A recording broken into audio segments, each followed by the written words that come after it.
In this episode, we're going to talk about a question that quietly determines whether automation delivery feels calm or chaotic: how you organize releases with branches. Branches are not just a place to park code. They are a way to manage change over time, especially when multiple people are working at once and when deployments need to be repeatable. A release branching strategy is basically the team's plan for which branch represents stable code, which branch represents ongoing work, and how code moves from one to the other. For beginners, this can sound like process for process's sake, but in automation work it's the opposite. The branch structure is how you reduce surprises, because it controls what gets bundled into a release and when. Predictable delivery is not about moving slowly. It's about making it obvious what is being delivered and why, so you can deploy with confidence. Before we continue, a quick note. This audio course is a companion to our course companion books. The first book is about the exam and provides detailed information on how to pass it best. The second book is a Kindle-only ebook that contains 1,000 flashcards that can be used on your mobile device or Kindle. Check them both out at cyber.author.me in the Bare Metal Study Guide series. The first mental model to build is that a branch is a timeline, and release strategy is about choosing which timelines are allowed to feed production. If everything happens on one branch, then every change is immediately mixed together, and release timing becomes unpredictable because you can't easily separate ready work from unfinished work. If you separate work into thoughtful branches, you can decide what is included in a release and what waits for later. This matters for automation because changes often come in different risk levels. A small reliability fix might be urgent, while a new capability might be valuable but not urgent, and a refactor might be necessary but risky.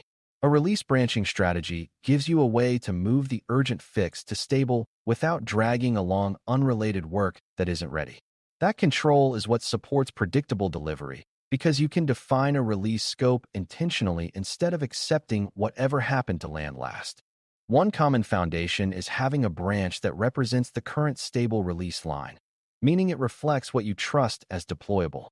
Some teams call this main, some call it something else, but the name matters less than the role. The stable branch should be boring in the best way. Changes arrive there through a controlled process, and when something is on that branch, it is assumed to be safe for release or already released. Predictability comes from everyone treating that branch with respect. If people push experimental changes directly into the stable branch, then the stable branch stops being stable and you lose the anchor point that your delivery process depends on. In automation, losing that anchor means you start guessing which version is safe to deploy, which is how incidents begin. A stable branch is a shared agreement that the team protects. Alongside a stable branch, teams often maintain a branch for integration, which is where completed work is combined and tested before it is considered release-ready. This integration branch exists because individual changes can be safe on their own, but conflict when combined. Automation often has many interacting components, so integration issues are common, especially around shared configuration, error handling, and dependency updates.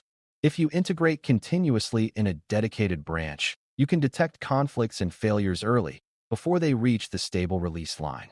Predictable delivery benefits because you can treat the integration branch as the place where the next release is assembled and validated. When the integration branch is healthy, you have a clear candidate for release. When it's unhealthy, you know you're not ready yet, and you can work on stabilization without polluting the stable branch. A release branching strategy also needs to handle the reality that production issues happen, and when they do, you want a clean path for hotfixes. A hotfix is a targeted change meant to address an urgent problem, and it often needs to ship quickly without waiting for broader work to finish. If your strategy makes hotfixes difficult, teams are tempted to take shortcuts, like deploying from an unstable branch or making edits that are not properly tracked. Those shortcuts create long-term instability. A predictable strategy includes a defined way to create a release from the stable line, apply a minimal fix, and then bring that fix back into the other active lines of development so it is not lost. The principle is that urgent fixes should be possible without breaking the release process. In automation, urgent fixes may involve reliability, credentials, or external service behavior, and the ability to ship them safely is part of operational maturity. Another practical consideration is whether you support multiple release lines at once, which means maintaining more than one stable branch for different versions.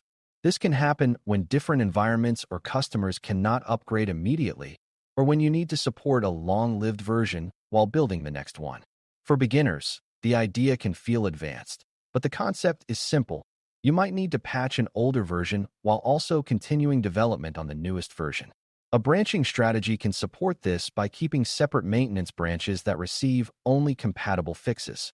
Predictability improves because you can say, this fix will be released in version line A, while new features continue in line B. Without this structure, you might accidentally mix features into a patch release, which is exactly the kind of release confusion semantic versioning is meant to avoid. Branch strategy and versioning reinforce each other by controlling what gets included in each line.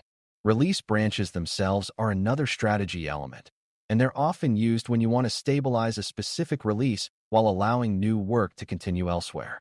A release branch can be created when the team decides the next release scope is set. From that point, the release branch focuses on polishing, fixing, and preparing that version, while the main development line can move on to future work.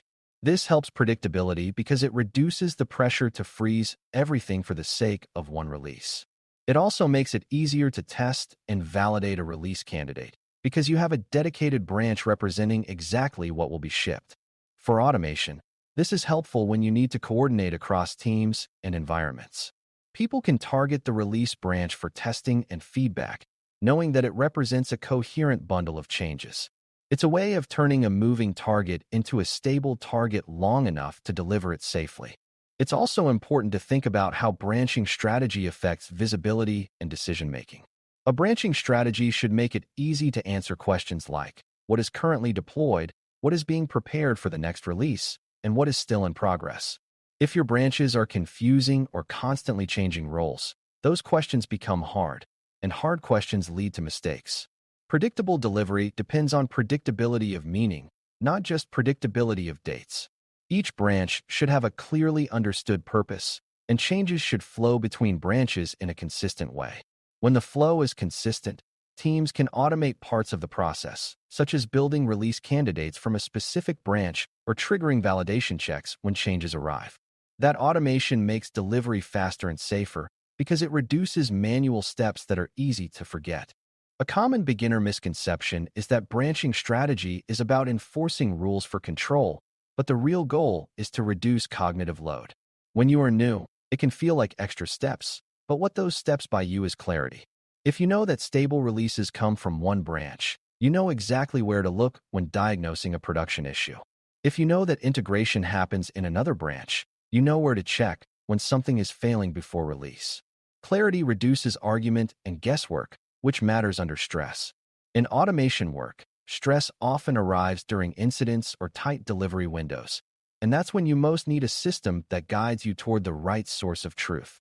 Branch strategy is one of those systems because it shapes how history is organized and how change is packaged.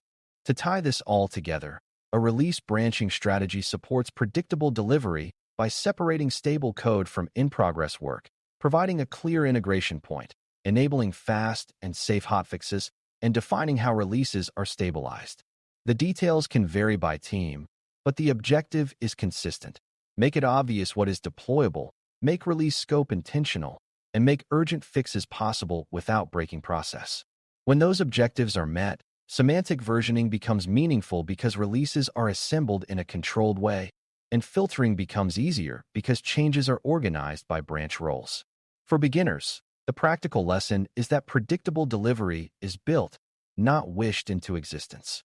When you choose a branching strategy that matches your team's needs and protects the stable line, you make automation releases calmer, safer, and easier to coordinate, which is exactly what deployable automation requires.